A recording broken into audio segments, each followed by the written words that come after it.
देखो, भारत में ना सफाई का काम दो ही लोग करते हैं ऐसा समझा जाता है।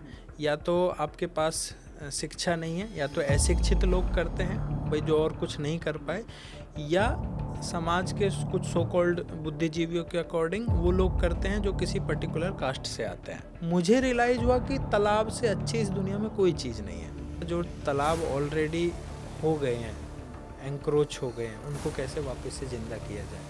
जो तालाब मिट्टी के नीचे, कचरे के नीचे दब गए हैं, कैसे वापस से उनको निकाला जाए। आपका एक चैप्टर ऐड होना सीबीएसई में, तो ये कोई ना कहीं एक छाप छोड़ देता है कि यार एक इंसान है जिसने इतना सारा काम करा है। तालाब एक ऐसी चीज़ है, आपका पानी भी रिचार्ज करती है, ग्राउंड वाटर भी रिचार्ज करती है। तो इसी तरह से याद आएगी। कई म्यूनिसिपल कॉरपोरेशंस में ऐसी चीज़ें देखी हैं कि वहाँ पे एक बहुत सुंदर पार्क है ना, टाइल्स लगी हुई हैं, उन सबको तोड़ के वापस से पौंड बनाया जा रहा है, क्योंकि वहाँ पे पहले पौंड था। लेकिन अब पता चल रहा है कि तालाब ज़रूरी है पार्क से ज़्यादा। लेकिन जब बहुत ज़्यादा एक तरह क्या कहते हैं ना, वो पानी नाक के ऊपर चला जाता है, तब जाके हमें इन चीज़ों की याद आती है और तब हम आनन फानन में करते हैं। इसलिए उनको तोड़ के फिर से तालाब बनाया जा रहा है।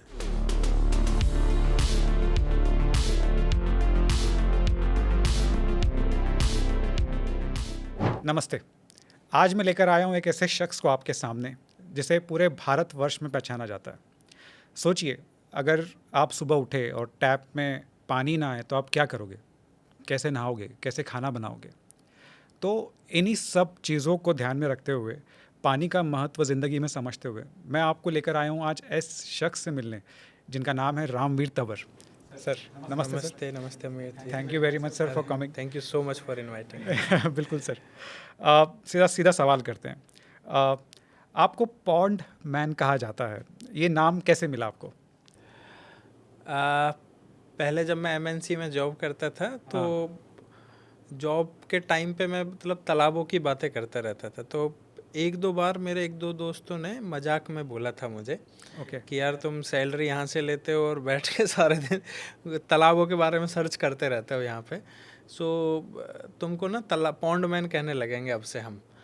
वो बात वहाँ पे ख़त्म हो गई। फिर 2021 में जब मैंने जॉब छोड़ दी और तालाबों के लिए काम करने लगा, फिर एक दिन अचानक से माननीय प्रधानमंत्री जी नेशनल टीवी पे आए और उन्होंने कहा कि इनको पॉन्ड मैन बोला जाना चाहिए, है ना, ये तालाबों के लिए इतना काम करते हैं, इनको हम तालाब पुरुष या पॉन्ड मैन कहते हैं। उसके बाद से ये मीडिया में आया। और मुझे भी अच्छा लगा कि खुद माननीय प्रधानमंत्री जी ने अगर एक उपाधि दी आपको पॉन्ड मैन की, तो कुछ दिन तक पॉन्ड मैन रहा। फिर वो धीरे धीरे मीडिया ने इसको पॉन्ड मैन ऑफ इंडिया बना दिया। अरे वाह, बड़ा ज़बरदस्त सर। तो जब फैमिली को मालूम पड़ा कि आप इंजीनियरिंग छोड़ के इस रास्ते पे चल रहे हैं, तो फैमिली का रिएक्शन कैसा था? सच बताऊं, बहुत दिन तक तो फैमिली को बताया नहीं मैंने। क्योंकि शुरू में एक दो बार बताने की कोशिश की थी कि भाई मैं जॉब छोड़ के इसमें आ रहा हूँ, बट वो हिम्मत नहीं हुई। उसका रीज़न ये था कि मैं फैमिली का पहला ऐसा बंदा था जो जॉब किया जिसने। और मैं पहला ऐसा बंदा था जो कॉलेज गया था। अच्छा। मैं पहला ऐसा बंदा था जिसने 10th के बाद 11th क्लास में एडमिशन लिया था। तो परिवार की कितनी उम्मीदें थी मुझसे, आप इससे अंदाज़ा लगा सकते हो। दूसरा, मुझे ये बताने में हिचक नहीं थी कि भाई मैं जॉब छोड़ के ये करना चाहता हूँ। मुझे ये बताने में हिचक थी कि मैं जस्टिफाई कैसे करूँगा कि भाई आप एक एमएनसी की जॉब छोड़ के आप तालाब साफ़ करना चाहते हैं, और तालाबों की कंडीशन नाली से अच्छी तो है नहीं, तो आप एमएनसी की जॉब छोड़ के गंदगी साफ़ करना चाहते हैं, इसको जस्टिफाई कैसे करूँगा। अब अच्छा, और गांव के मम्मी पापा को ये बताना कि तालाब साफ़ करना है, तो वो और दो चार गाली सुनाते, और पिताजी तो बहुत ही गाली देते हैं हमारे। तो वो वहाँ पे मेरा था। तो मैंने क्या दूसरा ट्रिक निकाला, जब मेरे पास जवाब नहीं था अगले 1-2 महीने, तो मैं उसी टाइम पे घर से निकलता था जिस टाइम मैं जॉब के लिए जाता था, और उसी टाइम घर पे आता था जिस टाइम मैं जॉब से आता था। और मैंने एक्स्ट्रा इनकम के लिए बच्चों को ट्यूशन पढ़ाना शुरू किया, ताकि वो जो पॉकेट मनी मुझे मिलती रहे रेगुलरली। मैंने फिर 1-2 महीने बाद अपनी मम्मी को बोला, उस समय पे ना नक्सली हमले हुए थे बहुत ज़्यादा, तो मैंने 1-2 बार अपनी मम्मी को बोला कि मम्मी शायद कंपनी वाले ना ट्रांसफ़र करके उधर भेज रहे हैं मुझे। कहाँ? छत्तीसगढ़ कहाँ है? मैंने कहा वो टीवी में देखो ना, वो नक्सली हमले हो रहे हैं। तो उन्होंने कहा ना भैया तुम छोड़ दो, तो तुम ना आसपास यहीं ढूंढ लो, मिल जाएगी 2-4 महीने। मैंने कहा ठीक है, कल से छोड़ दी। तो ऐसे जाके तब मुझे डर लगना, मतलब जब तक मेरा डर का ख़त्म नहीं हो गया, मैंने बताया नहीं था घर वालों को। सर, आप जिस बैकग्राउंड से आते हैं वहाँ पे जब आपने ये कुछ करने की सोची तो लोगों ने क्या कहा कि ये क्या कर रहा है, या लोगों ने आपको सहानुभूति दी, या फिर लोगों ने आपको कहा कि नहीं आप अच्छा काम कर रहे हो, या आपके पीछे आपके बारे में गलत बातें की कि ये पागल है, क्या क्या सोच रहा है, क्या करना चाह रहा है? देखो, भारत में ना सफाई का काम दो ही लोग करते हैं ऐसा समझा जाता है। या तो आपके पास शिक्षा नहीं है, या तो अशिक्षित लोग करते हैं भाई जो और कुछ नहीं कर पाए, या समाज के कुछ सो कॉल्ड बुद्धिजीवियों के अकॉर्डिंग वो लोग करते हैं जो किसी पर्टिकुलर कास्ट से आते हैं। तो मैं इन दोनों की बातों से ही बिल्कुल सहमत नहीं हूँ, और इसीलिए लोग आपको बहुत ज़्यादा रेस्पेक्ट भी नहीं देते। मुझे खुद याद है, हम कई बार गाँव में जब जाते हैं और जब उनको पता चलता है कि हम जो है तालाब साफ़ करने वाले लोग हैं, तो कई बार चारपाई भी ऑफ़र नहीं करते, कई बार कुर्सी भी ऑफ़र नहीं करते, क्योंकि वो मेंटलिटी है कि वो उस जात के लोग होंगे ये। तो एक तो ये हमारे लिए बड़ी समस्या थी कि भाई सफाई करने वाले, चाहे हम किताबों में बहुत रेस्पेक्ट देते हों, सोशल मीडिया पे बहुत रेस्पेक्ट देते हों, लेकिन जब आप असल ज़िंदगी में लोगों से जाके मिलेंगे तो आपको पता चलेगा कितनी रेस्पेक्ट देते हैं वो। एक तो ये बड़ी समस्या थी। दूसरी चीज़ ये थी कि लोगों को शुरुआत में विश्वास दिलाना कि ये अच्छा काम है, क्योंकि आज भी अगर मैं आपसे मैं कई जगह जाता हूँ, दिन में 10 जगह जाता हूँ, और अपना परिचय देता हूँ कि भाई हम जो है तालाब साफ़ करते हैं, उनको साफ़ करके जानवरों के लिए, पक्षियों के लिए, लोगों के लिए उपयुक्त बनाते हैं, हम पेड़ लगाते हैं। ठीक है, आपने इंट्रोडक्शन दे दिया, फिर वो अगला क्वेश्चन पूछेंगे, अच्छा वैसे आप करते क्या है? अभी तो बताया कि हम तालाब साफ़ करते हैं। नहीं, ये तो चलो आपका शौकिया चीज़ हो गई। वैसे आप करते क्या है? तो लोगों को ये विश्वास दिलाना कि ये भी एक काम है, ये एक फुल टाइम वर्क हो सकता है। सो वो एक बड़ी समस्या थी। लोग मजाक तो उड़ाते थे कि ये क्या है कि आजकल नया प्रचलन चला है अपने आप को हाईलाइट करने का, ये अपने आप को क्या कहते हैं, वो बड़ा सोशल वर्क बनाना चाहते हैं। और आप गांव में तो एक बड़ी पता है क्या प्रॉब्लम है, आप कुछ भी हट के करिए तो एक ही सेंटेंस लोगों के मुँह से निकलता है, अरे बड़ा होकर नेता बनना चाहता है ये, है ना, और नेताजी क्या हाल है। तो वो एक बड़ी समस्या है कि जो आप अगर कुछ हटके आप जॉब के अलावा और खेती बाड़ी के कर रहे हैं तो फिर आप मतलब नेता बनना चाहते हैं। तो लेकिन हम ना तो नेता बन पाए, ना अभी तक कोई ऐसी इच्छा जगी है। तो मेरा इसी से एक क्वेश्चन जुड़ा हुआ है कि तो ये ख्याल क्यों आया आपके इसमें कि मेरे को पॉन्ड्स और लेक सेव करने हैं, कुछ दूसरा क्यों नहीं? मतलब एज एन इंजीनियर आप थे, सब चीज़ें थी, तो वाई दैट वन थिंग कि नहीं मेरे को पॉन्ड्स या लेक्स इनको सेव करना है, ऐसा क्या था आपके अंदर? देखो, तालाब और लेक तो सच बताऊं, तालाब और लेक तो बहुत बाद में आया दिमाग में। सबसे पहले पानी आया था। ओके। और पानी इसलिए आया था क्योंकि मैं ट्यूशन पढ़ाता था घर पे अपने ग्रेजुएशन के दौरान, और बच्चों के साथ हम इस तरह की वीकेंड पे एक्टिविटी करते थे कि भाई वॉल पेंटिंग करनी है, सेव वाटर सेव लाइफ, उस तरह की एक्टिविटी करते थे। तो उसको हम गांव की चौपाल पे करने लगे। तो वहाँ से जब मुझे धीरे धीरे रियलाइज़ हुआ कि लोग क्या हैं, सिर्फ अवेयरनेस की बातें कर रहे हैं, सिर्फ पानी की बातें कर रहे हैं, जबकि जब ग्राउंड पे जाएंगे तो कोई नहीं है उतना, ना तो कोई रिस्क लेने को तैयार है, ना उतना अपने कंफर्ट जोन को छोड़कर तालाब पे जाने के लिए तैयार है। और अगर ग्राउंड वाटर को रिचार्ज करना हो, पानी को बचाना हो, पर्यावरण को बचाना हो, तो मुझे रियलाइज हुआ कि तालाब से अच्छी इस दुनिया में कोई चीज़ नहीं है। तालाब एक ऐसी चीज़ है, आपका पानी भी रिचार्ज करती है, ग्राउंड वाटर भी रिचार्ज करती है, आसपास के एरिया को ठंडा रखते हैं, पक्षियों को पानी देते हैं, मछलियों को एक जीव देते हैं। और ये तो पक्षी और मछली तो वो हैं जो विजिबल है, इसके अलावा हजारों लाखों ऐसे लिविंग स्पीसीज हैं जिनको उनका घर देते हैं। तो मुझे रियलाइज हुआ कि तालाब से अच्छा कोई चीज़ हो नहीं सकता, इसलिए मैंने तालाब, और हमारे पास तालाब ही ऐसी चीज़ थी जिसको हम काम कर सकते थे।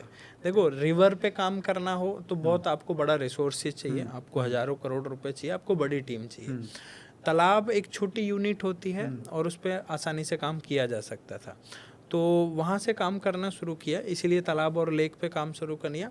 और धीरे धीरे फिर मैंने इसके बारे में पढ़ाई भी की, एक दो सर्टिफिकेट भी हासिल किए। और क्योंकि हम गांव के जुड़े लोग हैं तो बचपन से तालाबों के पास खेले हैं, नहरों के पास खेले हैं, तो इसलिए भी एक बड़ा जुड़ाव था।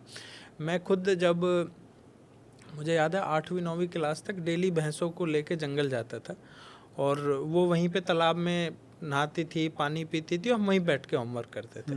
और उस समय पे मुझे याद है हम हंसते थे कि कई तालाब ऐसे होते थे जंगल में जिनमें पानी कम था, कीचड़ ज़्यादा था, है ना।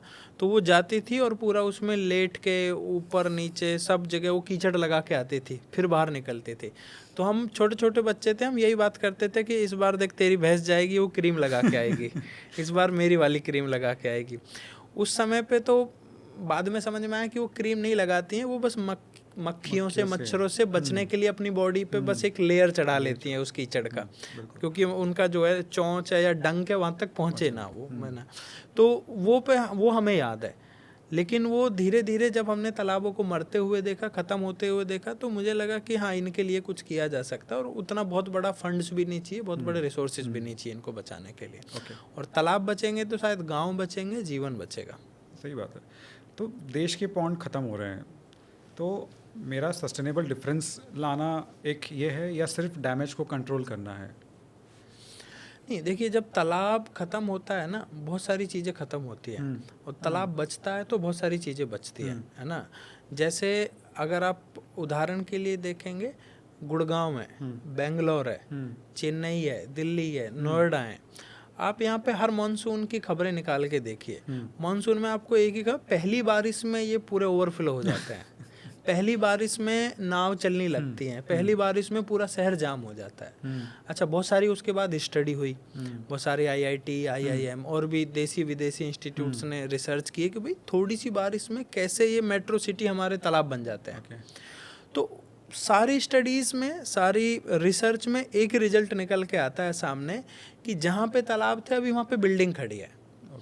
जो इन शहरों की जो वाटर होल्डिंग कैपेसिटी थी, इन तालाबों की जो वाटर होल्डिंग कैपेसिटी या तो वो 80% कम हो गई है, 50% कम हो गई है या बिल्कुल 0% रह गई है।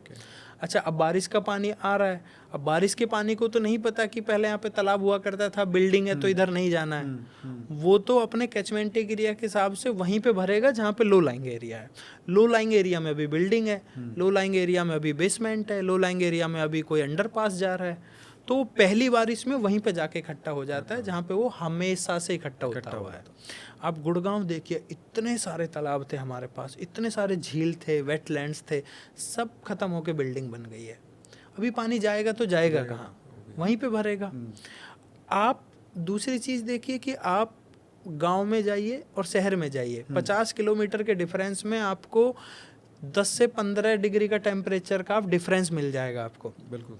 जैसे ही आप हाई राइज बिल्डिंग्स की तरफ बढ़ेंगे आपको पता चलेगा 40-45 डिग्री टेम्परेचर है, जैसे गांव की तरफ चलेंगे आपको पता चलेगा 30 डिग्री टेम्परेचर है। क्यों ये डिफरेंस है?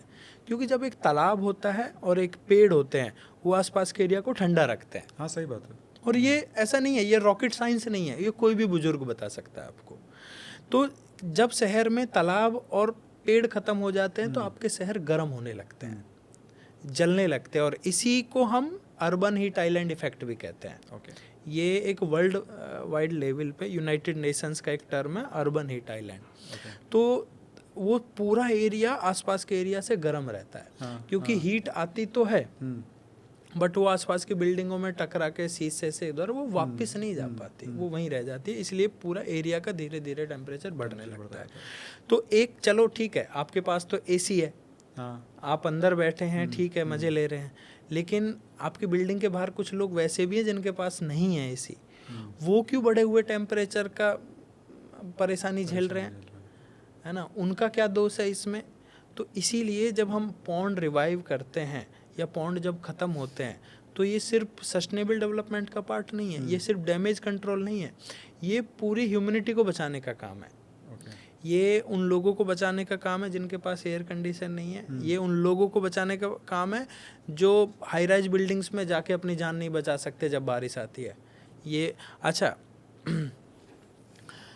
जब आप कभी भी आप बारिश आती है, मॉनसून आता है या फ्लड आती है, जब जल भराव होता है तो लोग सबसे पहले कहाँ जाके बैठते हैं या कहाँ जाते हैं? किसी भी ऊंचे वाले पॉइंट पे, जहाँ किसी भी ऊंची वाली बिल्डिंग पे या ऐसी जगह पे, ठीक है।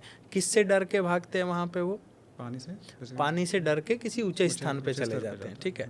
अब 2 4 5 घंटे बैठे रहेंगे, फिर उनको क्या चाहिए, फिर उनको पानी चाहिए, फिर हेलीकॉप्टर से फिर पानी गिराया जाता है। तो पानी से डर के भागे थे ऊंचे स्थान पे, वहाँ पे भी उनको पानी की तलाश है, जबकि पानी तो नीचे है। आप जैसे आप नीचे आइए, पानी पानी है, उसी से तो डर के हम बैठे हुए हैं। तो हमारे देश में या दुनिया में पानी की कमी नहीं है, हमारे देश में पानी की ज़्यादा होता जा रहा है पानी, है ना। और वहाँ पे ज़्यादा होता जा रहा है जहाँ पे कम होना चाहिए था।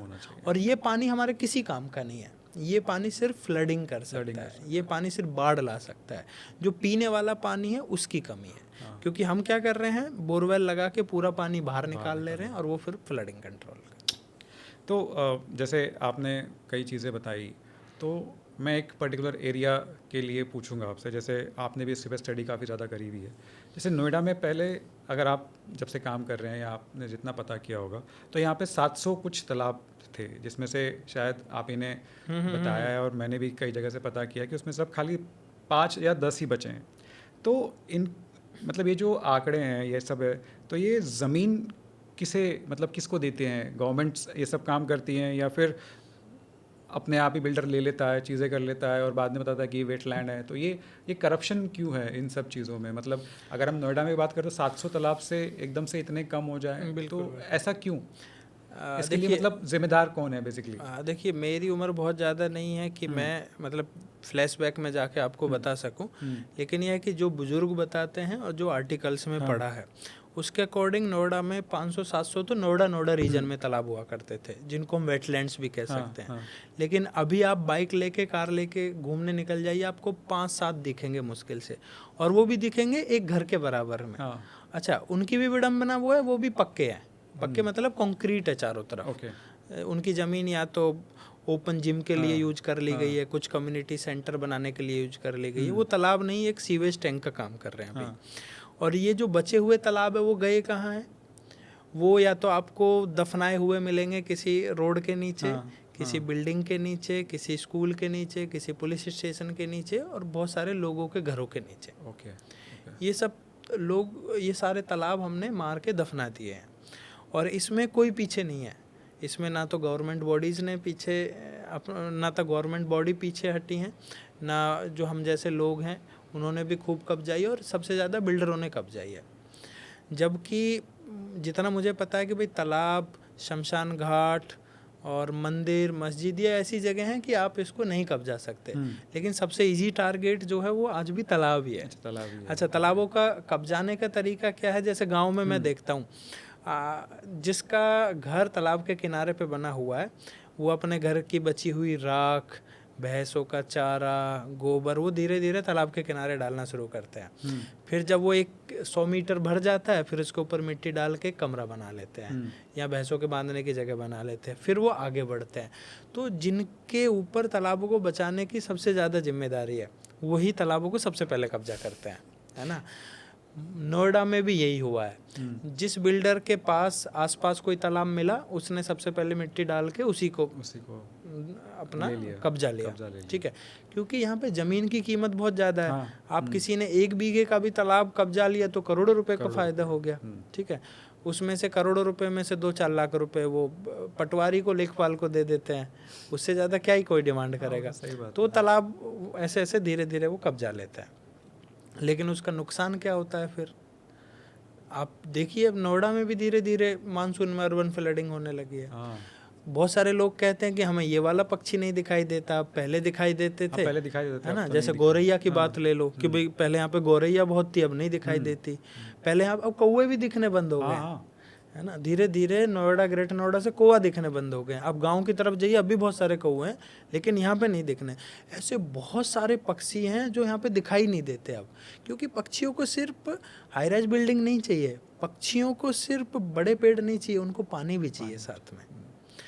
और हम क्या करते हैं, तालाबों को डेवलपमेंट करने के नाम पे मस्त चकाचक पत्थर लगाएंगे, है ना, बढ़िया उसके किनारे बेंच बिछाएंगे, इंटरलॉकिंग लगाएंगे, क्योंकि हमारा जो डेवलपमेंट है वो ह्यूमन सेंट्रिक है। वो पत्थर हमें चाहिए, वो टाइल हमें चाहिए, वो वहाँ पे ग्रेनाइट हमें चाहिए, पक्षियों को नहीं चाहिए वो।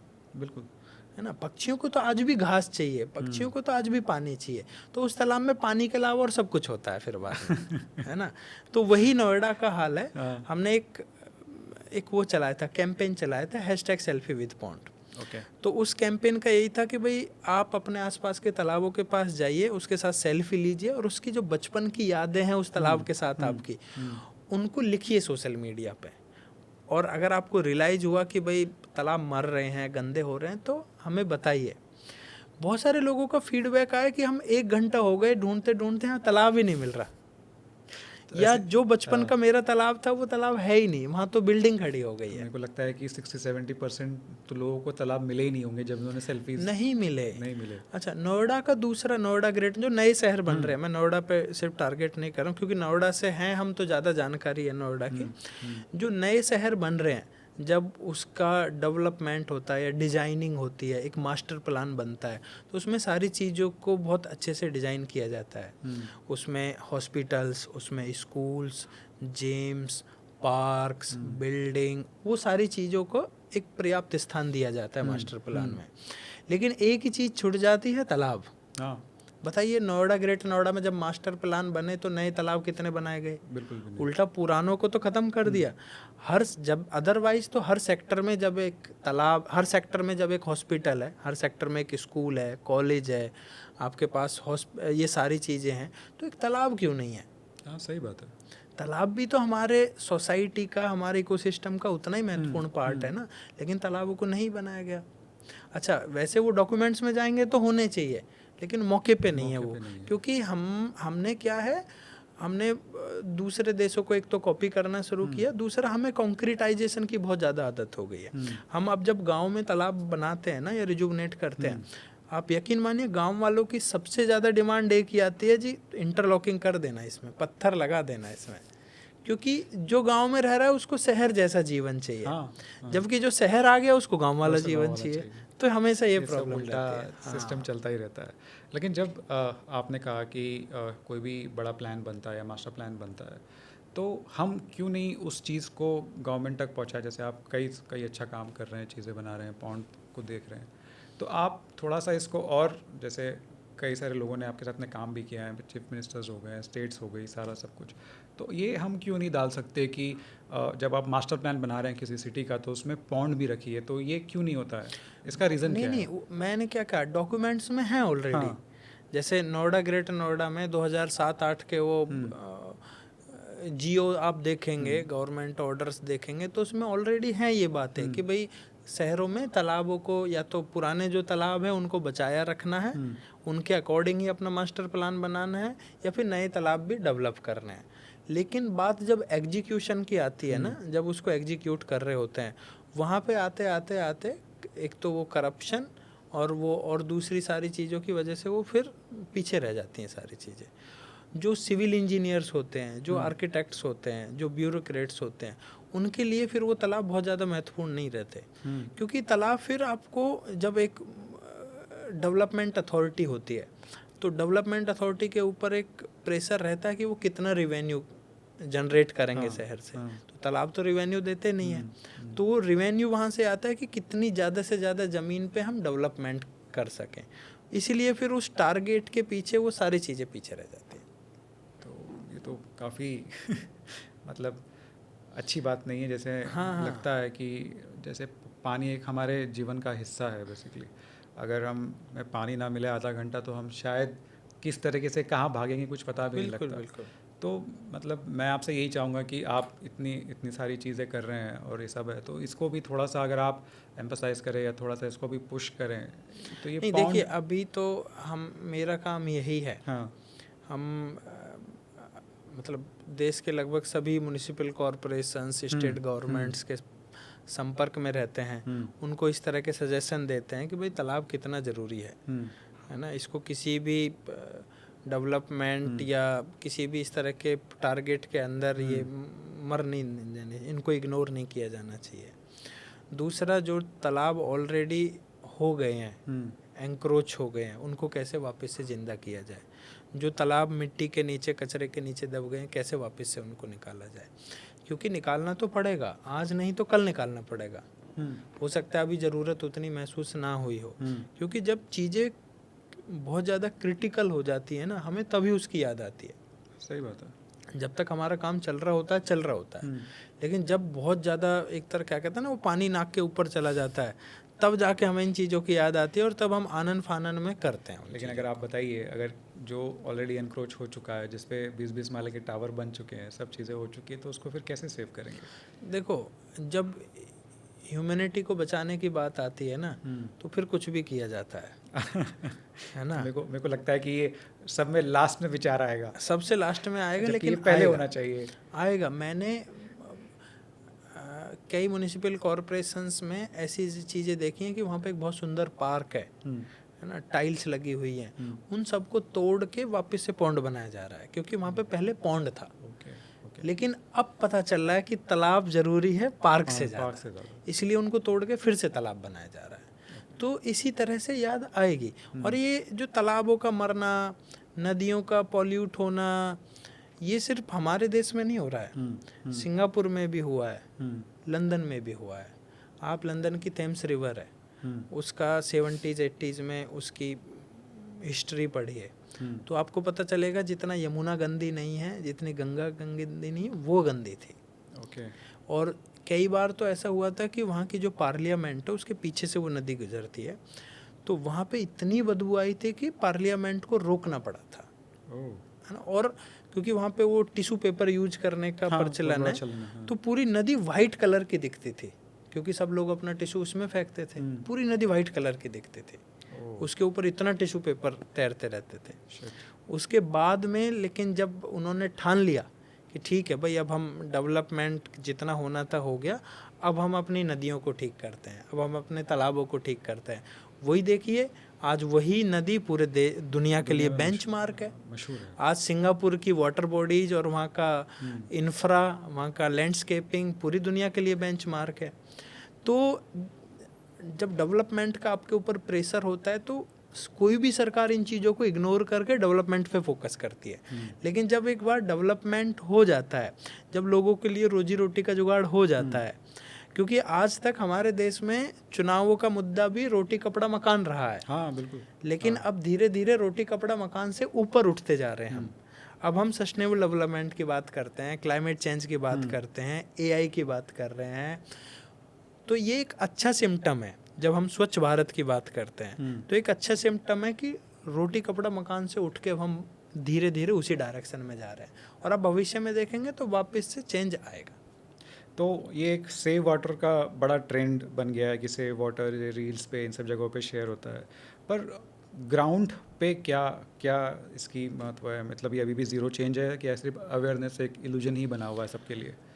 नहीं, देखिए चेंज तो हो रहा है, धीरे धीरे चेंज हो रहा है, लेकिन होता क्या है कि बिगड़ने की जो स्पीड है वो कई बार सुधारने की स्पीड से तेज होती है ना। और बिगाड़ने वाले लोग ज़्यादा पावरफुल होते हैं, है ना, सुधारने वाले लोगों से। अगर मैं अपनी बात करूं, मान लो मैं डेली पॉडकास्ट कर रहा हूं, डेली अपने सोशल मीडिया पे डाल रहा हूं कि भाई आप जो है छोटे छोटे पाउच का मत इस्तेमाल करिए, है ना, जो छोटे छोटे गुटखे के पाउच आते हैं, शैम्पू के पाउच आते हैं, क्योंकि ये बाद में खो जाते हैं मिट्टी में कहीं, बाद में ज़मीन को ख़राब करते हैं, तालाबों को मारते हैं। मैं कितना भी 1000 वर्कशॉप कर लूँगा, ठीक है, तो और पीछे से मान लो कोई एक बॉलीवुड के हीरो आएंगे और बोलेंगे दाने दाने में केसर का स्वाद, तो मेरी बात सुनेंगे कि उनकी बात सुनेंगे? वो ज़्यादा पावरफुल लोग हैं, वो बड़े इन्फ्लुएंसर हैं, हम बहुत छोटे इन्फ्लुएंसर, हम तो अपना आपके इन्फ्लुएंसर कह भी नहीं सकते। तो हमारी बात ज़्यादा मानेंगे कि उनकी बात ज़्यादा मानेंगे? समाज अपने आप किसी डायरेक्शन में नहीं जाता है, समाज को एक डायरेक्शन में ले जाया जाता है और उन लोगों की अगुवाई में ले जाया जाता है जो पहले से एक एग्जाम्पल सेट कर चुके हैं, जो पहले समाज का एक किसी फील्ड का आइडल बन चुके हैं। फिर उनको जिम्मेदारी दी जाती है कि भाई समाज को अब आप आगे बढ़ाइए, क्योंकि लोग आपकी बात मानते हैं, इसीलिए उनको पद्मश्री दिया जाता है, इसलिए उनको पद्म विभूषण दिया जाता है कि भाई समाज को आप एक डायरेक्शन दिखाने का काम करिए। लेकिन वही लोग अगले दिन गुटखे की ऐड करने लगते हैं, तो फिर समाज को वो वाली डायरेक्शन मिल जाती है। आप देखिए गांव में छोटे छोटे बच्चे सारे दिन ऐसे रगड़ते रहते हैं, किसको देख के रगड़ते हैं? अभी मैं कल ही डेटा पढ़ रहा था कि सब में ज़्यादा 10 जो बड़े स्टेट्स हैं जो गुटखा कंज्यूम करते हैं वो सब इधर के ही इलाके के, मध्य प्रदेश, महाराष्ट्र, यूपी, झारखंड, बिहार, इधर साइड में थोड़ा सा हरियाणा, राजस्थान, ये सब लोग गुटखा खाते हैं और वो बहुत ही गर्व के साथ खाते हैं। हाँ। क्योंकि उनको गर्व महसूस कराया जाता है टीवी एड्स में, है ना। वो ऐसे नहीं खाते हैं, वो बहुत गर्व के साथ खाते हैं गुटखा, सारे दिन वो रगड़ते रहते हैं और उनको हम ही लोग उनको बताते हैं। तो लोगों में बदलाव आ रहा है, लेकिन साथ ही क्या होता है, जो सुधार है उसकी स्पीड कम है और जो क्या कहते हैं वो जो नेगेटिव इम्पैक्ट है या जो खराबी है उसकी स्पीड ज़्यादा है। बिल्कुल बिल्कुल। मेरा एक और सवाल है, मतलब कल को कोई अगर 20 साल का लड़का आपके पास में आए और वो ये बोले कि मैं भी ये करूँगा, तो आप उसे इंस्पायर करेंगे या फिर आप उसे सच बताएंगे कि स्ट्रगल ज़्यादा है और रिवॉर्ड कम? नहीं, देखिए मैं पहले तो ये बताऊंगा कि स्ट्रगल तो आप दुनिया का कोई भी काम कर लीजिए, अगर स्ट्रगल तो उसमें होगा, चैलेंजेस भी आएंगे, मेहनत भी करनी पड़ेगी। लेकिन ऐसा बिल्कुल नहीं है कि स्ट्रगल तो है लेकिन आपको सम्मान भी है। आप अपने लिए तो अच्छा कर ही रहे हैं, समाज के लिए भी अच्छा कर रहे हैं, आप पर्यावरण के लिए अच्छा कर रहे हैं, और जाने अनजाने में आप बहुत लाखों करोड़ों छोटे छोटे लिविंग स्पीसीज के लिए अच्छा कर रहे हैं। वो शायद कोई ह्यूमन है आपको आशीर्वाद दे दे बोल के और आपको महसूस भी हो, लेकिन वो जब आशीर्वाद देंगे आपको पता भी नहीं चलेगा। मैं उसको यही बोलूँगा कि जब नेचर के लिए आप काम करते हैं तो पैरेलली नेचर भी आपके लिए काम करती है, और ये मैंने महसूस किया है, अपने दिल से महसूस किया है। मैं एक ऐसे परिवार से आता हूँ जहाँ 5 भाई बहनों में मैं छोटा हूँ, जिसने पहली बार 10th एग्ज़ाम पास करके 11th में एडमिशन लिया था, जिसकी मम्मी ने कभी स्कूल नहीं देखा, पापा 9th तक पढ़े हैं, एक बहन कभी स्कूल नहीं गई, 2 6ठी 7वीं तक पढ़ के रह गई। उस बच्चे को आज किताबों में सिलेबस में पढ़ाया जा रहा है।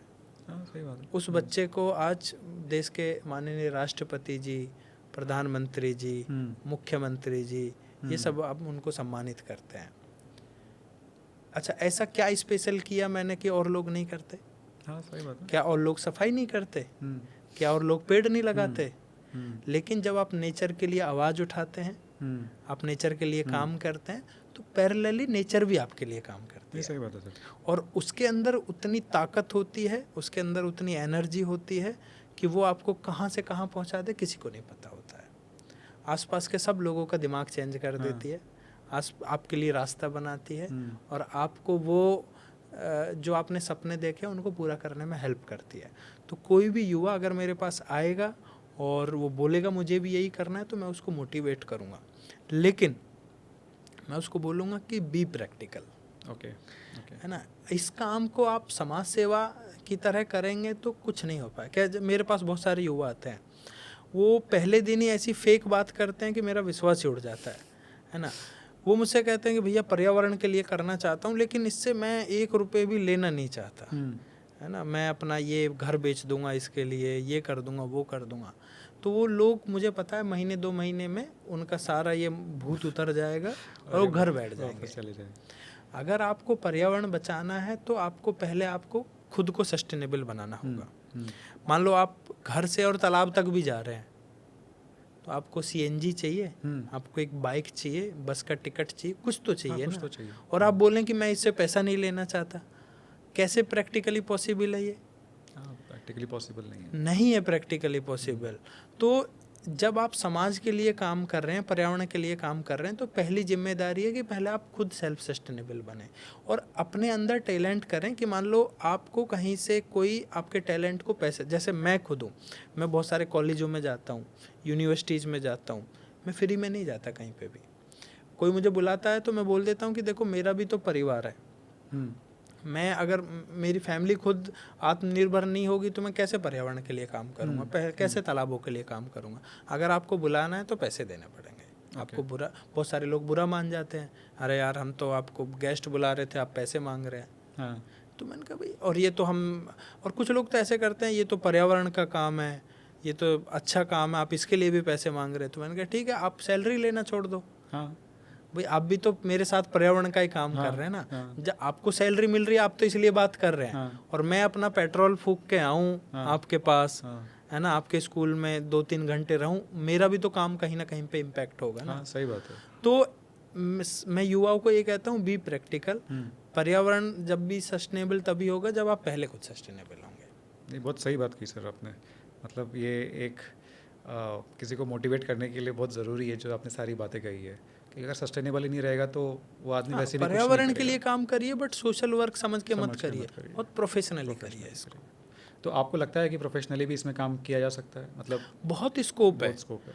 मैं ये कह रहा हूँ, आज भी हमारे पास लोगों की कमी है, ओह, काम करने वाले लोग नहीं मिलते, मिलते भी हैं तो 15-20 दिन में भग जाते हैं क्योंकि आपको धूप में खड़े रह के काम कराना पड़ेगा, आपको दूर दूर तक कोई पेड़ नहीं मिलेगा, हाँ सही बात है। आपको ताज़ा पानी नहीं मिलेगा, आपको बोतल में भर के लेके जाना पड़ेगा, आपको हो सकता है वहाँ पे रहने के लिए जगह ना मिले। हाँ तो आपको जब आपको सच पे ग्राउंड पे जाके काम करना होता है ना, तब पता चलता है कितना मुश्किल होता है, और भग जाते हैं सब सच भाग में। जाते हैं सारे।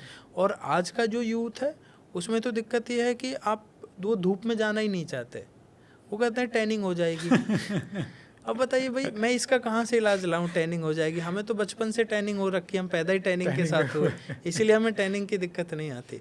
अब बहुत सारे ये है MSW, master in social work करके बच्चे आते हैं, CV भेजते हैं, अप्लाई करते हैं, हम ठीक है भाई कल से आ जाना, आप वहाँ पे तालाब पे जाइएगा, अगले दिन बोल दे, मना कर देते हैं कि सर कोई ऑफिस का काम हो तो बता देना, साइट पे नहीं जा पाएंगे। ओके। तो पर्यावरण के लिए अगर आप काम करना चाहते हैं तो देखो, थोड़ा सा रफ एंड टफ होना पड़ेगा, और पर्यावरण आपके AC वाले कमरे में नहीं हो पाएगा ज़्यादा से ज़्यादा, आपको साउंड ग्राउंड पे जाना ही पड़ेगा। जाना ही पड़ेगा, उसके बगैर काम तो होगा स्कोप बहुत है, पैसा भी बहुत है, लेकिन क्या आप उसके लिए तैयार हैं नहीं हैं, वो आपके ऊपर डिपेंड करता है। नहीं, तो आपने सीधा क्वेश्चन करना चाहिए सामने कि सस्टेनेबल है, अगर आपको काम करना है तो आप कर भी सकते हैं, इसमें अपनी लाइफ बना भी सकते हैं, और आप फाइनेंशियली फ्री भी हो सकते हैं। फ्री भी हो सकता है। नहीं, एक हमारे मित्र हैं पीपल बाबा, हाँ यहीं नोएडा में एक NGO गिव मी ट्रीज नाम से चलाते हैं, उन्होंने अभी एक वीडियो में कहा कि भाई मैं आज भी चाहूँ तो 500 लोगों की, लड़कों की कमी है मेरे पास, 500 युवा मेरे पास कभी भी आके अपॉइंटमेंट ले जाइए, ओके। लेकिन हम ढूंढते हैं, कोई मिलता ही नहीं हमें काम करने के लिए। सबकी पहली कंडीशन ये होती है कि ऑफिस में बैठ के काम करेंगे। अगर ऑफिस वर्क है तो बताइए, ऑफिस वर्क कहाँ है? ऑफिस में पेड़ लगा लो, ऑफिस में तालाब खोद लो, है ना। ऑफिस में तालाब नहीं खोद सकता, ऑफिस में पेड़ नहीं लग सकता, उसके लिए ग्राउंड पे ही जाना पड़ेगा, गर्मी झेलनी पड़ेगी, बरसात झेलनी पड़ेगी। बिल्कुल बिल्कुल बिल्कुल। हम सस्टेनेबल की बात करते हैं, सब चीज़ें हैं सर, तो ये जो वाटर सेव जो होता है, बूंद बूंद से घड़ा भरता है या समंदर भरता है जो हम बोलते हैं, तो ये घर के लीक्स को ठीक करना, रोड पे टैप्स को रिपोर्ट करना, ये सच में इम्पैक्ट डालता है? वैसे मतलब इसको एस्ट्रोलॉजी में भी काफ़ी ज़्यादा माना गया है कि घर के अंदर कोई लीक नहीं होना चाहिए, तो ये जो स्टफ़ है ये उसी से ही मैनेज किया जाता है कि ये सच में ही कुछ चीज़ें होती है? बिल्कुल देखो, नहीं, एस्ट्रोलॉजी में तो मुझे जो लगता है ये जो सारी चीज़ें हैं, लोगों को रिलीजियस पॉइंट ऑफ व्यू से समझाने का एक तरीका है बस ये।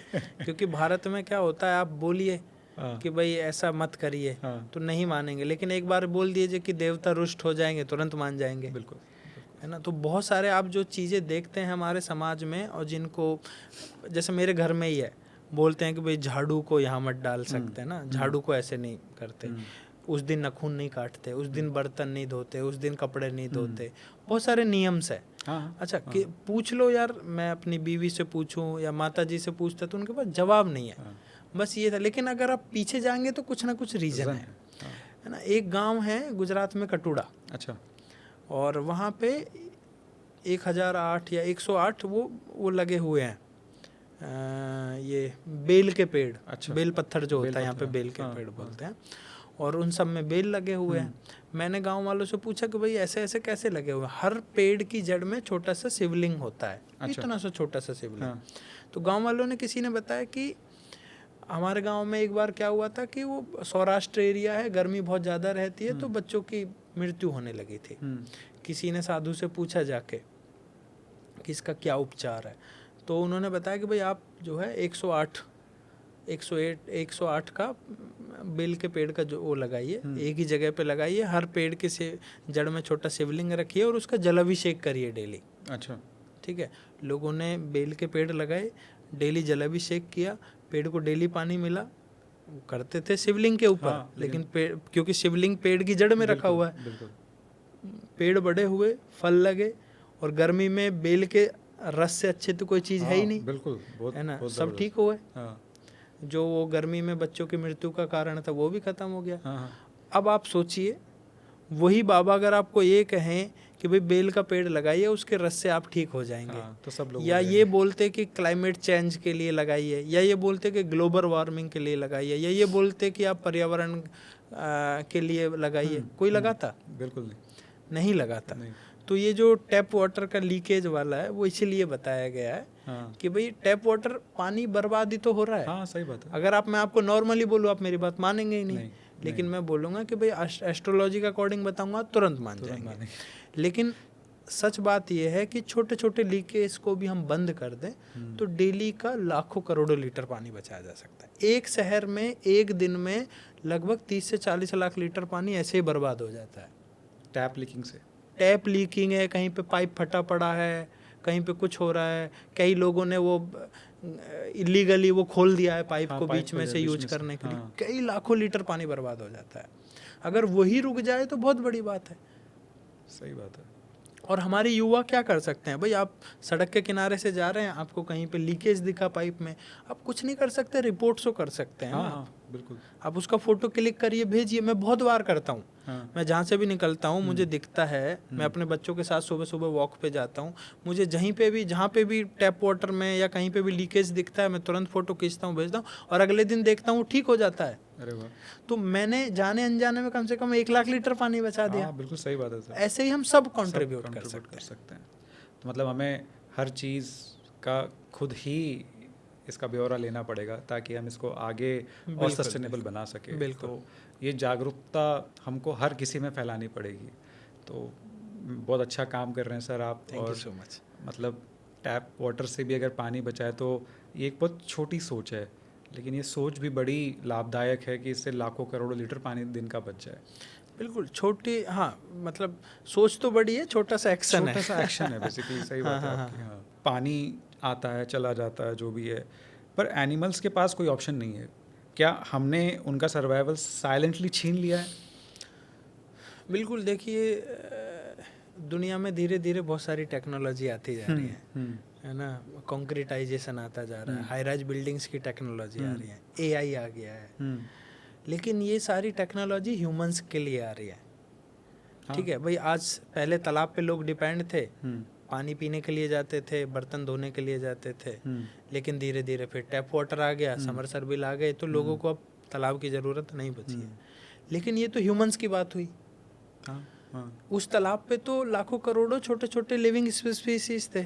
उसमें तो मछलियाँ थी, छोटे छोटे पक्षी थे, माइग्रेटरी बर्ड्स थे। उनके लिए तो आज भी उतना ही रिलेवेंट है। बिल्कुल। उनके लिए कौन सी टेक्नोलॉजी आई, उनके लिए कौन सी एआई आई? तो आपने जैसे ही आपकी ज़रूरत ख़त्म हुई, आपने मान लिया कि सबकी ज़रूरत ख़त्म हो गई, लेकिन ऐसा नहीं है।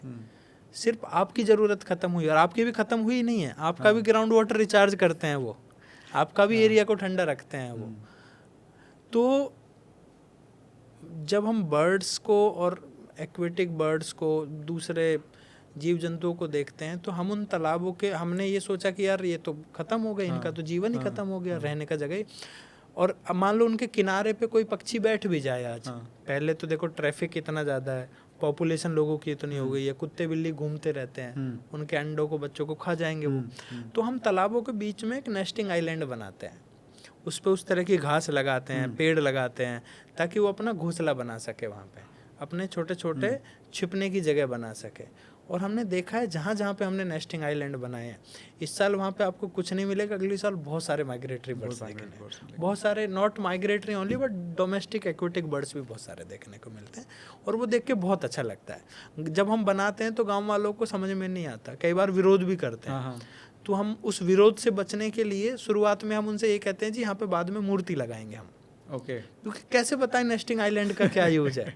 तो हम हमेशा यही बोल देते हैं जी इसमें बाद में मूर्ति लगाएंगे। और हम उसको ऐसे ही छोड़ देते हैं। लेकिन जब बाद में उस पर पक्षी आते हैं सुंदर, तो गांव वाले खुद ही कहते हैं जी मूर्ति मत लगाना इस पर, इसको ऐसे ही छोड़ दो आप, हमें ऐसे ही अच्छा लग रहा है। तो हम जब बाद में सोचते हैं कि हमारा पर्पज भी यही था कि आप एक दिन बोलेंगे ये। बिल्कुल बिल्कुल सही बात की आपने। जैसे सर कई बार मैं सुनता हूँ कि रिवर क्लीनिंग होने वाली है या इसके कोई बजट्स निकलने वाले हैं, चीज़ें होने वाली हैं। हम बाकी मतलब बड़े बड़े देशों का भी एग्जांपल देते हैं, जैसे आपने अभी थेम्स का दिया, जो उन्होंने उसका जो वाटर सेव करके उसको नए तरीके से थेम्स रिवर को जन्म दिया और वहाँ पे गंदगी सारी साफ़ कर दी। तो हम अगर हमारी रिवर्स की यहाँ पे बात करें इंडिया में जो चल रही है, इसके बजट्स भी एलोकेट होते हैं, लेकिन हम हर साल यही देखते हैं कि वो नदी वैसे की वैसी ही है, उसमें कुछ बदलाव नहीं हुआ। तो ये क्यों हो रहा है? मतलब इसके पीछे रीजंस क्या है? या गवर्नमेंट अपना काम नहीं कर पा रही है, जिसको कॉन्ट्रैक्ट दे रही है वो काम नहीं कर पा रहे हैं? देखो, मुझे एक तो बड़ा रीज़न है भ्रष्टाचार, हाँ, है ना, और दूसरा रीज़न ये है कि यहाँ पे इम्प्लीमेंटेशन थोड़ा सा कम है। ओके। और इम्प्लीमेंटेशन हो भी गया तो उसको मॉनिटरिंग करने का थोड़ा सा हम कमज़ोर सिस्टम है हमारा। जब किसी डिस्ट्रिक्ट में कोई भी हम सरकारी योजना आती है तो वही 4 लोग हैं, वही म्युनिसिपल कमिश्नर है, वही कलेक्टर है, वही तहसीलदार है, वही लेखपाल है। आप दुनिया का कोई भी टेक्नोलॉजी ले आइए, मैनेज इन्हीं लोगों को करना है। हाँ, सही बात है ना। ये किस किस चीज़ में एक्सपर्ट हो सकते हैं ये लोग, है ना। ये मतलब ऐसे दूसरे ग्रह से नहीं आए हैं लोग, ये इन लोगों को सिर्फ वही बताया गया है जो ट्रेनिंग में मिला है, जो ट्रेनिंग में पढ़ने को मिला है। आप सोचिए कल को फ्लड आ गई तो भी यही लोग मैनेज करेंगे, पॉल्यूशन को भी यही मेजर करेंगे, है ना। एआई टेक्नोलॉजी आएगी उसके ऊपर भी यही काम करेंगे, जनसंख्या को गिनती भी यही लोग करेंगे। तो भाई साहब एक आदमी क्या क्या करेगा? हाँ, सही बात है। तो हमारे यहाँ पे मॉनिटरिंग करने के लिए एक बड़े सिस्टम की ज़रूरत है। मैं बहुत सारी एसटीपी में गया हूँ और बहुत सारी एसटीपी आपको आज भी सोशल मीडिया पे या देखने को मिल जाएंगी, आए दिन देखते हैं। बहुत सारे एसटीपी तो बाईपास कर देती हैं गंदे पानी को। बिल्कुल। उधर से पानी आता है और उधर से बाईपास कर देते हैं। वो एसटीपी बनाते समय सबसे पहले बाईपास सिस्टम बनाते हैं। वो जब तक वो चलाते हैं उसको, जब तक सरकार की नज़र नहीं पड़ रही होती है, जब तक गवर्नमेंट ऑफिशियल्स नज़र नहीं पड़ती है। जैसे ही वो नज़र बची, वो तुरंत रनिंग कॉस्ट बचाने के लिए, ऑपरेशन कॉस्ट बचाने के लिए बाईपास सिस्टम खोल देते हैं। वो घूम फिर के डायरेक्ट नदी में चला जाता है। बहुत सारी जगह आपको मिल जाएगा ये।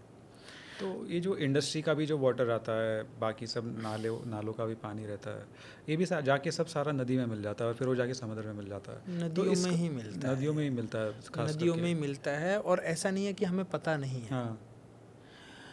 और सबसे बड़ी विडंबना बात होती है, जब भी नदियों को साफ करने की बात होती है, वो क्लीन अप ड्राइव पे आके रुक जाती है। बस वही स्टफ है बस। हाँ, ज़्यादातर हमारे मंत्री जी हैं या बड़े अधिकारी एक ही बात करते हैं कि भाई हम जनता को जागरूक करेंगे और हम छोटे छोटे क्लीन अप ड्राइव करेंगे। क्लीन अप ड्राइव से नदी साफ नहीं होगी। क्लीन अप ड्राइव सिंबॉलिक है और अच्छी बात है, लोगों के अंदर जागरूकता लाने का एक अच्छा तरीका है। लेकिन नदी साफ होगी वो इंडस्ट्रीज से और म्युनिसिपल कॉरपोरेशन से जो ड्रेन आ रहे हैं उनको टैप करने से, उनको ट्रीट करने से। आप उनको ट्रीट कर दीजिए, नदी अपने आप साफ हो जाएगी। हाँ, बिल्कुल। और ऐसा नहीं है कि कौन सा नाला कहाँ से आ रहा है, एक एक पॉइंट का पता है, सबका सर्वे हर साल होता है, रिपोर्ट होता है, सबका पता है हमको। बिल्कुल। जब कुंभ का मेला लगा था, महाकुंभ लगा था, तो लोग उस वाटर क्वालिटी को इम्प्रूव करने के लिए वो सारी इंडस्ट्री बंद की गई थी जो सबसे ज़्यादा पॉल्यूट करती है। वो सारे ड्रेन बंद किए गए थे जहाँ से सबसे ज़्यादा पॉल्यूशन आता है। इसका मतलब ये है कि हमको पता है कहाँ से पानी आता है। तो बहुत बड़ी बात है ना। जब हम उन 2 महीने के लिए उस इंडस्ट्री को जाके बंद कर सकते हैं जाके, तो इसका मतलब मुझे पता है कहाँ से आता है वो पानी। अनजान नहीं है कोई भी लोग। फिर जाके आप परमानेंटली क्यों नहीं बंद कर देते उसको जाके? ये बात। या फिर उसमें एसटीपी लगाइए या उसको ईटीपी लगाइए। ऑल्दो नमामि गंगे बहुत सारे एसटीपीज़ के लिए इस साल भी अप्रूवल हुआ है। अभी काली नदी के लिए एक अप्रूव हुआ है, इधर यमुना पे भी 2-3 लगने वाले हैं।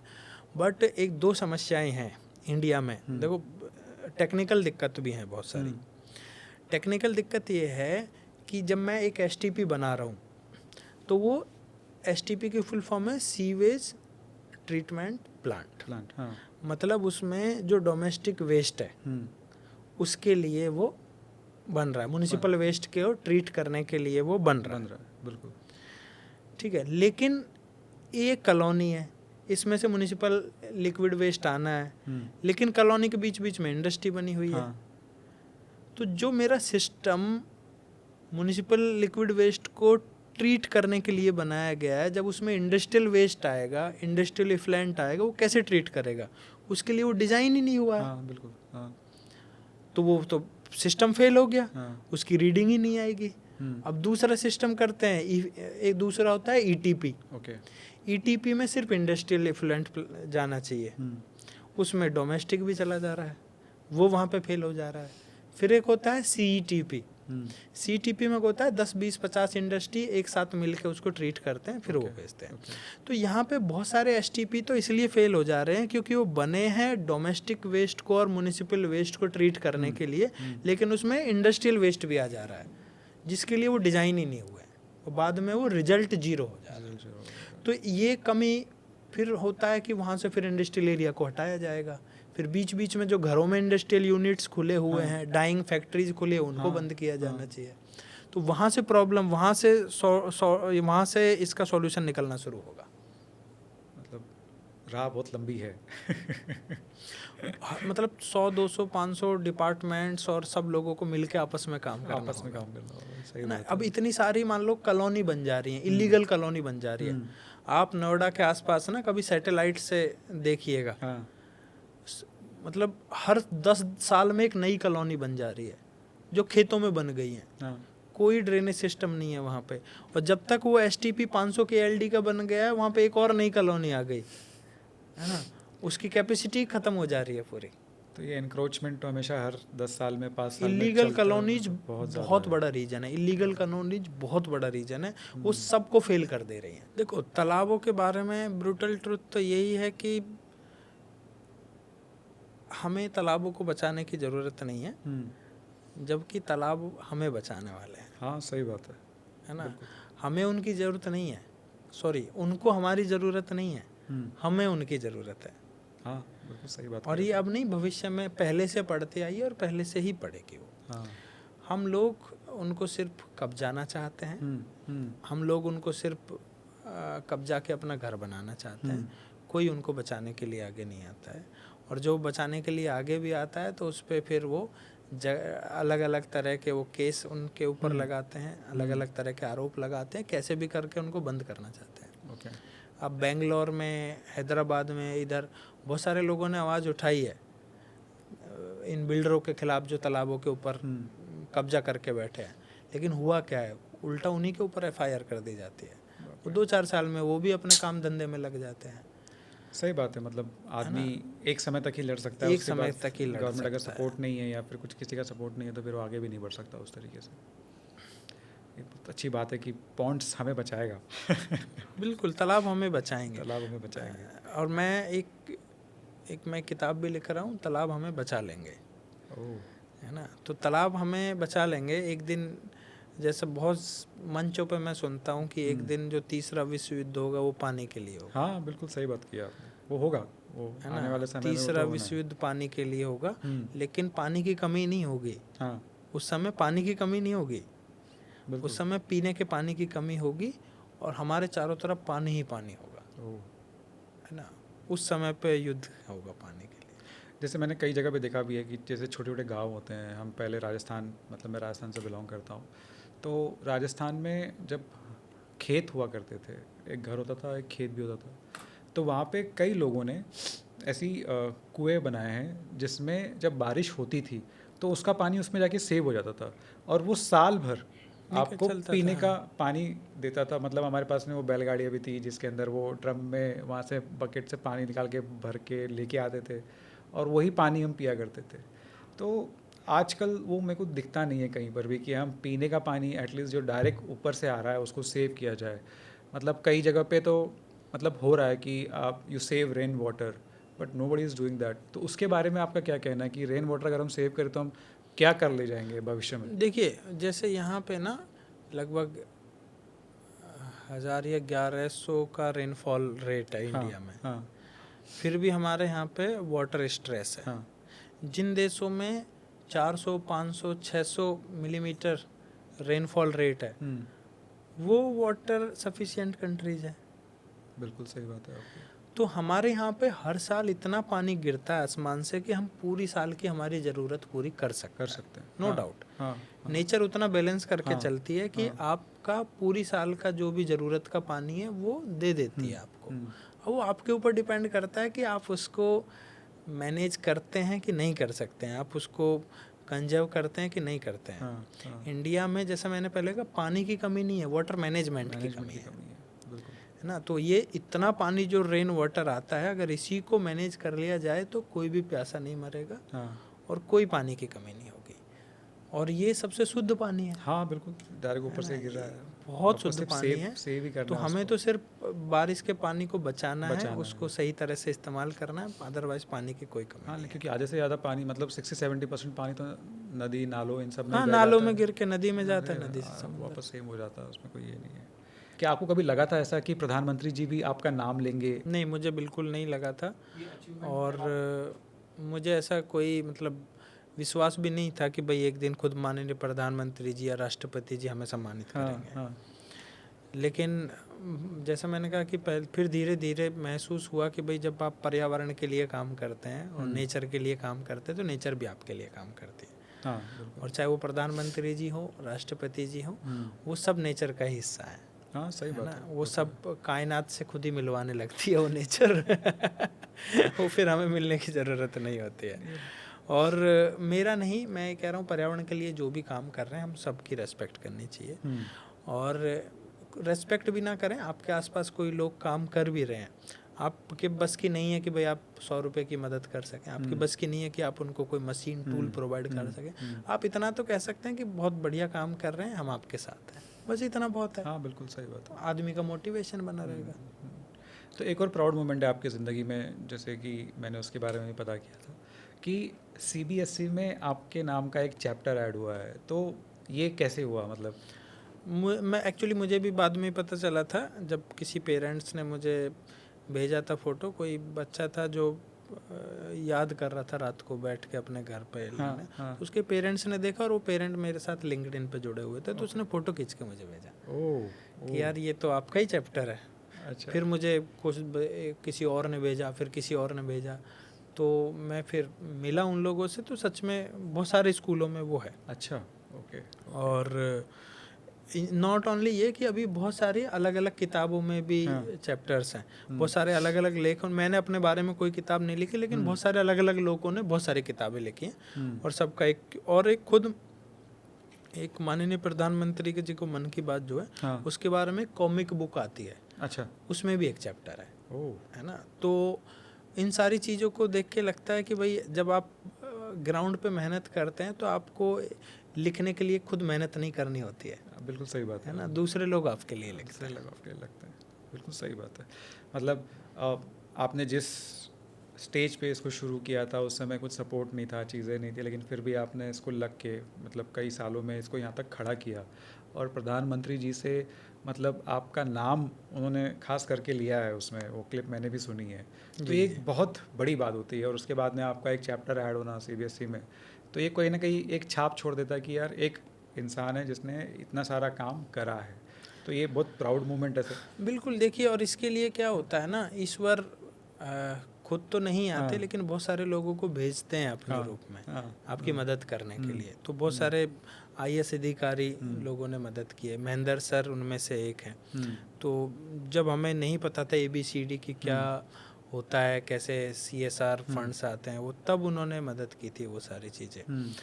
और एक नहीं, ऐसे कई ब्यूरोक्रेट्स हैं जिन्होंने बहुत सारी प्रॉब्लम से बचाया भी है। क्योंकि जब आप काम करते हैं समाज में तो आपके ऊपर बहुत सारी आफत भी आती है। बिल्कुल सही बात। आपके ऊपर आरोप भी लगते हैं, आपके ऊपर FIR भी होती हैं झूठी। तो उनसे बचाने के लिए हमेशा बहुत सारे लोगों ने हमें मदद की है। तो मुझे तो वो लगता है कि वो भगवान ने ही भेजे हुए थे। अच्छा। नहीं, वो कहते हैं ना कि जब आप कुछ नेक काम करने निकलते हैं तो आपके साथ में वैसे ही लोग मिलने लग जाते हैं। और अगर वो काम सच में वाकई बहुत अच्छा है तो लोग भी आपको सपोर्ट करते हैं उसके अंदर। तो बहुत अच्छी बात है सर। मैंने आपका इंस्टाग्राम भी कई बार देखा है, तो उसमें आप मोस्टली जितनी भी आपके फ़ोटोज़ हैं, चीज़ें हैं, वो सारी की सारी सिर्फ वाटर्स, लेक्स या फिर नाव के ऊपर है। तो ये मतलब प्यार पहले से ही था कि ये अभी बना है आपका? नहीं, वो एक्चुअली हम तालाबों का काम करते हैं तो पिक्चर्स भी वहीं की होती है। है ना। और ज़्यादातर समय तालाबों के आसपास ही अच्छा, होता है। ओके। और मेरा पर्सनली लगाव भी है, हाँ। जब मैं कुछ एंजाइटी होती है, स्ट्रेस होता है, मन हाँ। नहीं लगता, तो तालाब के आसपास बैठता हूँ, सब ठीक हो जाता अरे वाह! है ना। नहीं, नहीं, तो बढ़िया ये सर। कहीं ना कहीं एक गॉड गिफ्ट है कि भाई आपको एक कंसल्टेशन के लिए किसी साइकोलॉजिस्ट के पास जाने की ज़रूरत नहीं पड़ती, आप तालाबों के पास जाने से ही ठीक हो तो जाते हैं। आपका जब स्ट्रेस बस्टर होता है तो वो तालाब है बेसिकली। बिल्कुल बिल्कुल, एंड पॉइंट तालाब ही है, वहाँ पे जाके सब ठीक हो जाता है। मैं मतलब अभी बहुत ज़्यादा दिन नहीं हुए, आई लॉस्ट माई मदर। और ये हुआ था कि मतलब अगले 10-15 दिन तक ना नींद आ रही थी, ना अच्छे से खा पा रहा था, ना किसी से बात करने का मन हो रहा था। देन मेरे एक दोस्त ने कहा कि तुम्हारा भाई तुमको जाना चाहिए जहाँ पे तुम चाहते हो। तो मैं खुद ऋषिकेश गया और वहाँ बैठ के फिर मैंने चीज़ों को रियलाइज़ किया और जो सत्य था उसको स्वीकार भी किया। और मैं तब तक तो नहीं रोया, लेकिन वहाँ पे जितना मैं बैठ के रो पाया मैंने रोया, और उसके इंस्टेंटली मैं 1 घंटे बाद सब ठीक हो गया। तो वो हमेशा से ऐसा ही हुआ कि जब भी मैं किसी प्रॉब्लम में फंसा हूँ तो मुझे लगता है कि किसी भी तालाब नदी के पास जाने से मैं ठीक हो जाता हूँ। अरे वाह! तो ये आई थिंक कुछ जुड़ाव है। मेरे को लगता है कि पिछले जन्म का कुछ बड़ा ही नाता है आपका। हाँ, हो सकता है मेंढक था मैं। लेकिन जो भी था सर, आपने इस ज़िंदगी में तो मतलब पॉन्ड सेव करना, जो आपने इस विचारधारा के साथ में काम शुरू किया, वो कई सारे स्टेट्स भी उसको अपना रहे हैं, आप कई सारे जी स्टेट्स जी के जी, साथ में काम बिल्कुल कर रहे हैं। बिल्कुल। तो वहाँ पे कैसा सपोर्ट है बाकी सब स्टेट्स में? जैसे मैं मानता हूँ कि चलो आप ये रीजन से हैं तो यहाँ पे आपको कुछ लोग मिल जाते हैं जो सपोर्ट करते हैं, लेकिन जब आप अदर स्टेट्स में जाके काम करते हो तो क्या अदर स्टेट्स भी आपको उतना ही सपोर्ट करती है? नहीं, देखिए भारत के बारे में अच्छी बात है कि कल्चर अलग अलग है हाँ, हाँ। और ट्रेडिशंस अलग अलग हैं, सारी चीज़ें हैं, लेकिन वो एक कहावत है ना, फिर भी दिल है हिंदुस्तानी। तो सब लोग अपने देश को कुछ ना कुछ सब तरह से सपोर्ट करते हैं। गुजरात में, उड़ीसा में, छत्तीसगढ़ में, राजस्थान में, जहाँ पे भी हमारे काम चल रहे हैं, स्टेट गवर्नमेंट बहुत सपोर्ट करते हैं। बिल्कुल, बिल्कुल। क्योंकि इसमें क्या है, हमारा मॉडल यही है कि भाई हम सरकार से कोई पैसे नहीं लेते हैं, है ना। वो लोगों का कंट्रीब्यूशन होता है, संस्थाओं का कंट्रीब्यूशन होता है, कॉरपोरेट्स का कंट्रीब्यूशन होता है। तो वो सब मिलजुल के उस तालाब को करते हैं। तो होता क्या है, जब आप पैसे मांगने के लिए जाते हैं किसी के पास, तो अलग उस तरह का एक रवैया रहता है उनका, है ना, फिर वो पूरा एटीट्यूड में रहते हैं। जब आप उनको देने के लिए कुछ जाते हैं तो उनका ईगो अलग रहती है, उनका एटीट्यूड अलग रहता है। तो हम सरकार के पास कभी लेने के लिए नहीं जाते कुछ। अच्छा, हम उनको बोलते हैं हम देने के लिए आए हैं आपको, है ना। ये जनता का पैसा है और जनता ही खुद अपने आप करेगी, आपसे कुछ नहीं मांगा, बस आपके से तो हमें एडमिनिस्ट्रेशन सपोर्ट चाहिए, और वो आप भी दे सकते हैं और कोई नहीं दे सकता। तो ऐसे मिलजुल के उस काम को करते हैं, कोलैबोरेशन में करते हैं, तो सब लोग सपोर्ट करते हैं। जैसे मैंने देखा कि महाराष्ट्र में भी अभी गवर्नमेंट ने सब्सिडी निकाली है इसके लिए कि आप अपने ही खेत में पॉन्ड बनाइए, उसके लिए गवर्नमेंट भी कुछ आपको आर्थिक सपोर्ट भी तालाब करती है। योजना है, मतलब हर स्टेट में उसको अलग कह सकते हैं, बट वो एक खेत तालाब योजना है। उसका पर्पज़ ये है कि भाई जिन लोगों के पास ज़्यादा खेत है वो छोटा छोटा एक खेत तालाब वहीं पे बना ले, और वहाँ पे इकट्ठा हो जाएगा, फिर उसी तालाब के पानी को बाद में सिंचाई के लिए यूज़ कर सकता है। तो उसमें सब्सिडी मिलती है, 50-60% तक सब्सिडी मिलती है। हाँ, ये भी है। तो मतलब मैं जानता हूँ, या थोड़ा बहुत मुझे भी पता है इसके बारे में, तो गवर्नमेंट भी काफ़ी ज़्यादा सपोर्ट करती है ऐसी सब चीज़ों को। गवर्नमेंट तो और हर साल कुछ ना कुछ। आपने इसको जागरूक किया है, ये अभी कुछ सालों पहले ये सारी चीज़ें चालू हुई, देखना शुरू हुआ है एक्चुअली, जो मैंने देखना शुरू किया है। जी, नहीं होता क्या है ना, लेकिन जब आप किसी बारे में पढ़ते हैं तो आपको वैसी ही इन्फॉर्मेशन फिर इंटरनेट उठा के देने लगता है। ये भी उसका एल्गोरिदम भी एक उसका इस तरह का बना हुआ है। लेकिन ये है कि समय के साथ जिस तरह से पानी की ज़रूरत बढ़ती जा रही है, वैसे ही सरकार भी उसमें और फंड इन्वेस्ट करती जा रही है।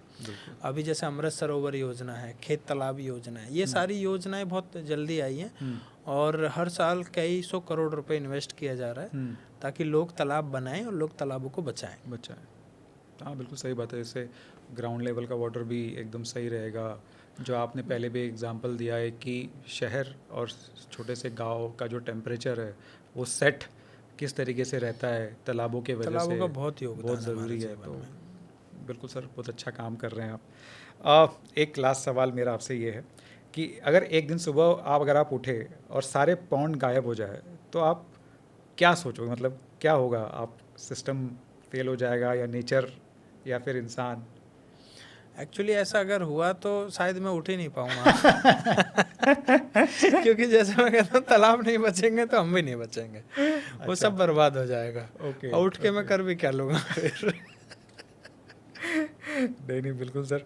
तो मेरे को लगता है कि आपकी सारी ज़िंदगी जो चल रही है वो आसपास पॉन्ड, पानी सेव करना, इसको जागरूक करना। मैं कई सारे आपके शोज़ भी देखे हैं जिसमें आपने कई जगह जाके इसकी बातें भी की हैं और लोग इसको समझते भी हैं और सराहते भी हैं। तो मैं thank you so much sir for coming on this show, और आपने इतना टाइम निकाला इतने शॉर्ट नोटिस पे, that is really I am very thankful to you. तो एक लास्ट मैसेज जो है, जो आप कुछ जेनजीज या जो बच्चे अभी बड़े हो रहे हैं उसके लिए अगर आप कुछ दे सके इस पॉडकास्ट के थ्रू, तो it will be really great. देखिए, मैं जब अपने बच्चों को कई बार उस तालाब के आसपास से या उस नहर के आसपास से लेके जाता हूँ और उनको बताता हूँ कि हम यहाँ नहाते थे, तो मेरे बच्चे हमेशा ये बोलते हैं कि पापा आप फेंकते हो, है ना, इसमें कोई कैसे नहा लेगा क्योंकि उन्होंने तो इसी कंडीशन में देखा है। और जो इसीलिए जो हमारे नया जैन जी जनरेशन है, इन्होंने तालाबों को, नदियों को इसी कंडीशन में देखा है, इसलिए इनको विश्वास ही नहीं हो रहा कि ये कभी साफ भी थे, ये कभी सुंदर भी थे, इसमें नहाया भी जा सकता था। तो मैं उन लोगों को बोलता हूँ कि भाई एक जनरेशन ने तो चलो इसमें एंजॉय कर लिया, नेचुरल रिसोर्सेज को खूब एंजॉय किया, नहाए, लेकिन हमारी जिम्मेदारी नहीं है कि नेक्स्ट जनरेशन भी एंजॉय करे।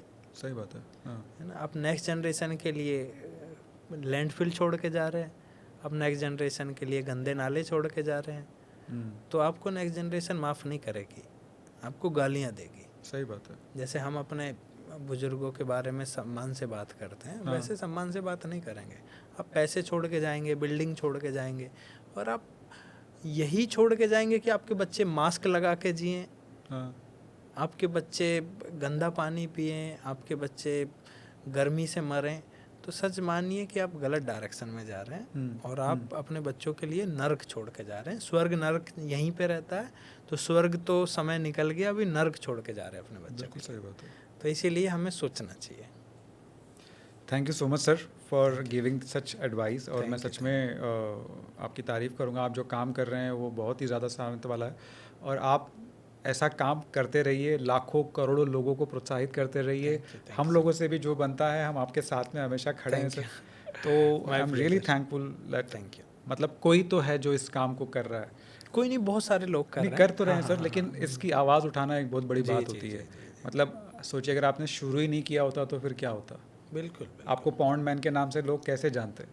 Thank you. तो ये एक बहुत बड़ी उपलब्धि है सर। नहीं, इस बारे में मुझे अच्छा लगता है कि भाई एक नाम होता है जो परिवार आपको देता है, और एक नाम होता है जो आपके काम की वजह से आपको मिलता है। तो बहुत सारे लोग हैं जो आज भी मेरे असली नाम को नहीं जानते कि मेरा नाम रामवीर है।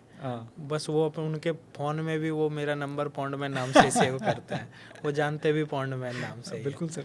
तो मेरे पास भी जो नंबर सेव्ड है वो ऐसे ही सेव है, मतलब आपका नाम है और आगे पॉन्डमैन लिखा हुआ है, मैंने भी सौभाग्य मेरा। नहीं बिल्कुल सर। तो thank you so much sir for coming and really appreciate for all this things. तो आपने देखा, आज हमने एक ऐसे शख्स को साथ में लेकर आए हैं जिन्होंने पानी के नाम पे जो दिशा है उसको चेंज किया है, पॉन्ड को बचाने में काफ़ी ज़्यादा अपना समय दिया है। तो मेरी आपसे यही गुजारिश है कि इन्होंने जितनी भी राय दी हैं, एटलीस्ट हम छोटे से ही शुरू करें, लेकिन शुरू ज़रूर करें। हम अपने घरों के आसपास का जितना भी पानी हम सेव कर सकते हैं, इसे प्लीज़ सेव करें, बिकॉज यही सब में ज़्यादा मान्य है। तो really thank you for watching this episode. I am really thankful. मैं आपके सामने ऐसी ही कई सारी स्टोरीज़ लेकर आता रहा करूँगा। Thank you. Vocal vibes.